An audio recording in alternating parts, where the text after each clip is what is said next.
Today's episode of Please Excuse My Dead Aunt Sally is brought to you by Latter-day Crepes, a pastry shop with a godly twist. Come in for a slice of our better-than-sex-before-marriage cake, or a rich bowl of sacrament bread pudding just like Grandma used to make, with a pinch of guilt and just a dash of shame. On a diet? Enjoy sugar-free and low-fat selections from our Choose the Light menu. Latter-day Crepes. Heaven can wait. We're eating cake.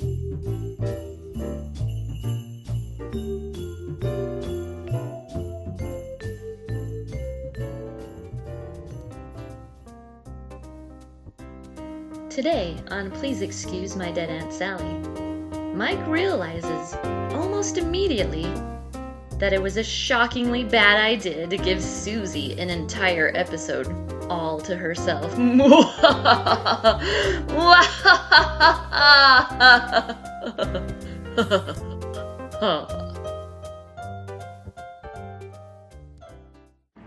And now, a short story. Wilhelm by Suzy Hansen. No, I can't accept this explanation, she said, blinking at the white-blue glow of her laptop screen. It just wasn't right. There was no way that a scream that visceral, that guttural, could have simply been acting. The scream in question was known as the famous Wilhelm scream. Everyone has heard it, that famous Hollywood shriek that appears in nearly every movie during action scenes when someone is falling or dying horribly. She heard it for the first time in Return of the Jedi. It came from Boba Fett as he tumbled from a glider into the tooth-lined gullet of the dreaded Sarlacc monster. It chilled her to the bone. Sure, it was 1983 and she was only 6 years old when she saw the movie, so spooking her wasn't difficult. However, a few years later, when her family rented a VHS copy of Indiana Jones and the Temple of Doom, she heard it again, this time emitting from a nameless villain as he met an untimely death. She recognized it immediately as the same sick feeling overcame her, the feeling you get when you witness something awful, something that can't be unseen. She never forgot the scream. She tried without success not to think about it, to push it so far down in her subconscious that it wouldn't be able to resurface. But it was impossible. The scream was everywhere. Later, when she went to film school, she learned that the cry that distressed her so had a name, the Wilhelm scream. They discussed it in a unit on sound effects.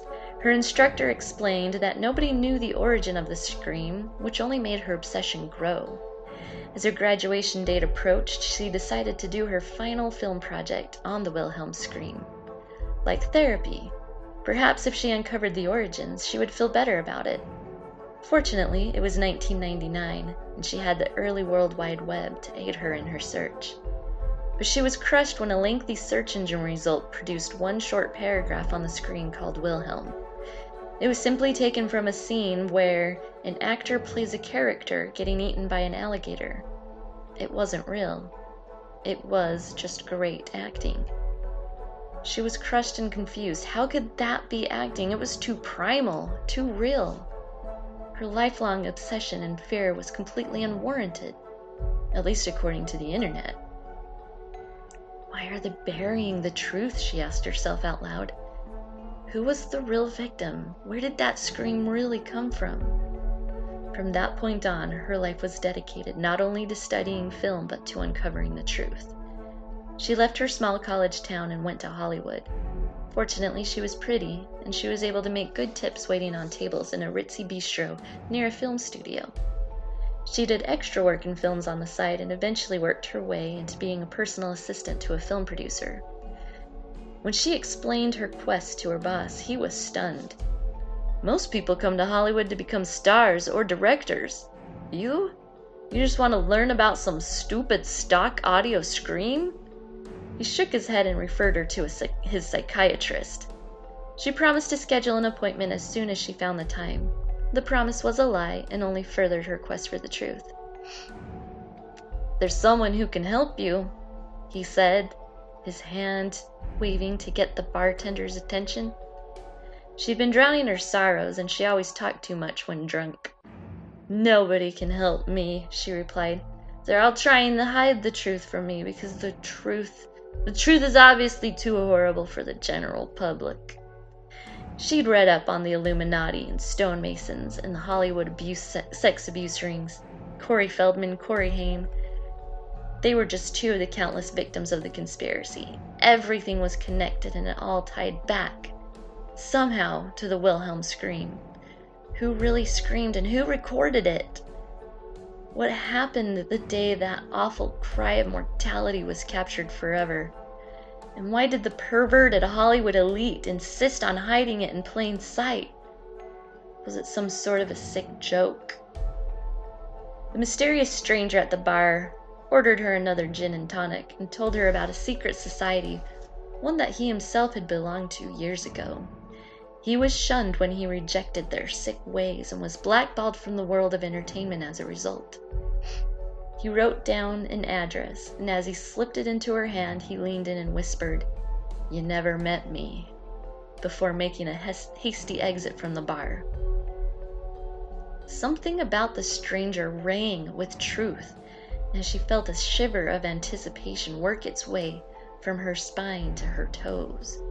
She was getting close. She should be afraid, but all she really felt was impatience.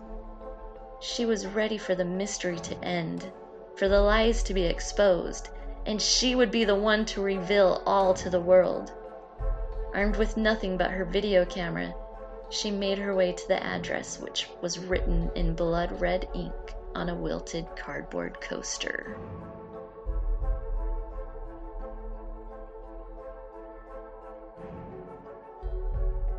Uh-oh, we interrupt this story hour to bring you an urgent listener question. This question comes to, please excuse my dead Aunt Sally, flagged as time sensitive, from Jonah in Boonville, Missouri.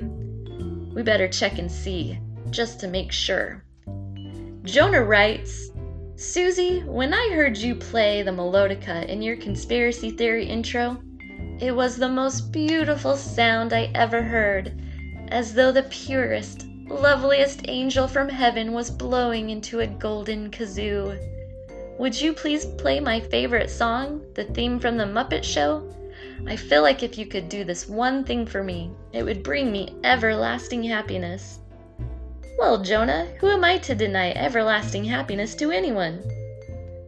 This one's for the lovers, the dreamers, and Jonah.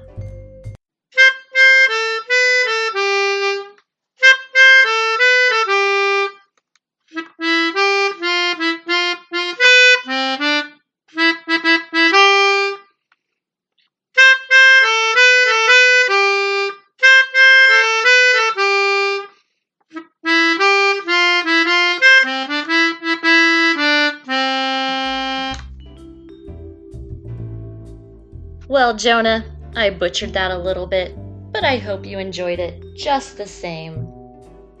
Looks like we have another listener question from Charisse in California.